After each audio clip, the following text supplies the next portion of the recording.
O caminho para a floresta. Eu sempre fui cético quanto a lendas e superstições, especialmente aquelas que envolvem criaturas mitológicas. Cresci ouvindo histórias sobre seres como o Wendigo, o Xanax e, claro, os Skinwalkers. No entanto, eu sempre considerava essas histórias como simples mitos inventados para assustar crianças ou afastar pessoas de lugares perigosos.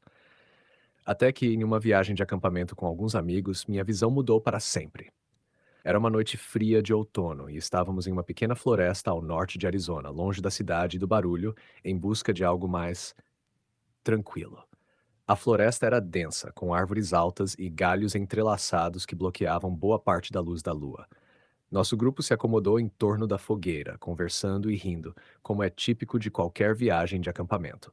Mas à medida que a noite avançava, a conversa começou a mudar.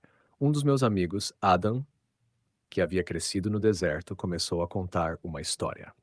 Ele falou sobre uma entidade que vagava pelas terras, os Skinwalkers, criaturas horríveis que podiam tomar a forma de qualquer animal ou até mesmo de um ser humano. Para se transformar, diziam, eles precisavam cometer atrocidades, como matar um ente querido ou praticar rituais sômbrios. Mas mais do que isso, esses seres não eram apenas predadores. Eles se divertiam com o medo. As palavras de Adam eram um tanto exageradas, mas sua expressão era sombria, e seria difícil ignorar o tom sério com que ele falou. Quando ele terminou, o silêncio tomou conta do grupo. O vento que soprava nas árvores parecia mais forte agora, como se algo estivesse se movendo na floresta. Eu ri de nervoso, tentando desviar a atenção, mas não pude deixar de sentir uma estranha sensação de desconforto. Alguns minutos depois, todos nós fomos dormir em nossas barracas. Mas uma coisa estranha aconteceu. Durante a madrugada, acordei com um som. Um som baixo, como se alguém estivesse tentando imitar os passos de um animal, mas de uma forma errada, como se não soubesse andar direito. Achei que fosse um cervo ou um lobo, mas o som estava muito próximo. Quando tentei ouvir mais atentamente, o som mudou.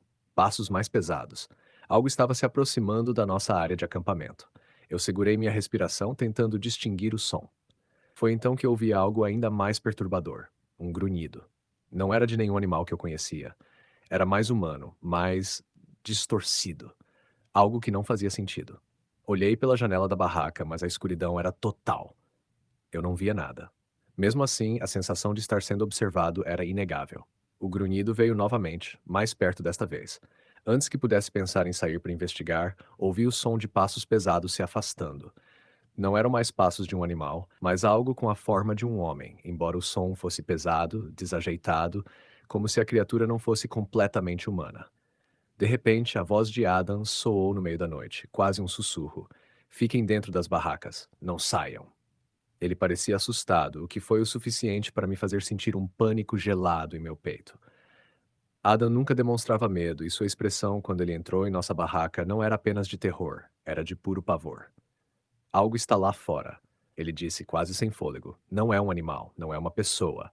Fiquem em silêncio ou ele vai nos encontrar. O tempo parecia se arrastar enquanto os minutos se estendiam. O som dos passos parou por um momento e tudo estava em um silêncio absoluto. Mas logo algo mais aconteceu. Uma voz começou a chamar por nós em um tom suave, quase melódico. Era uma voz que se assemelhava de nossa amiga, Sarah, mas havia algo errado. Era errada. A cadência estava distorcida, como se a voz estivesse tentando imitar a dela, mas sem conseguir. Sarah, você está aí? Adam perguntou, a voz trêmula. O som continuou, sem resposta direta, apenas um chamado vazio, seguido de risos abafados e grotescos. A presença do algo fora de nossa barraca parecia estar ficando mais forte. O que quer que fosse, parecia estudar cada movimento nosso. Quando o som parou de repente, sentimos um silêncio mortal. Aquela noite, não dormimos. Ficamos todos em silêncio, em pânico, aguardando amanhã, sem ousar olhar para fora das barracas. Quando finalmente amanheceu, saímos lentamente para ver o que havia acontecido. O que encontramos, no entanto, era mais aterrador do que qualquer lenda. A floresta estava vazia, mas à medida que caminhávamos em direção à nossa fogueira, encontramos marcas de pegadas. Elas eram humanas, mas distorcidas, como se a pessoa estivesse andando com pés deformados.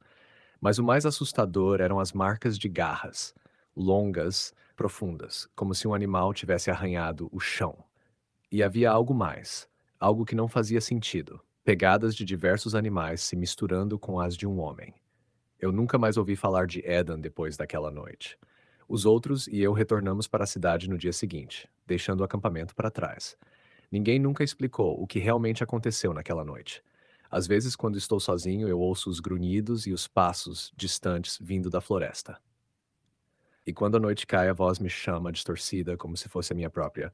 Mas eu sei que não sou eu. Sei que não sou eu, não posso ser eu.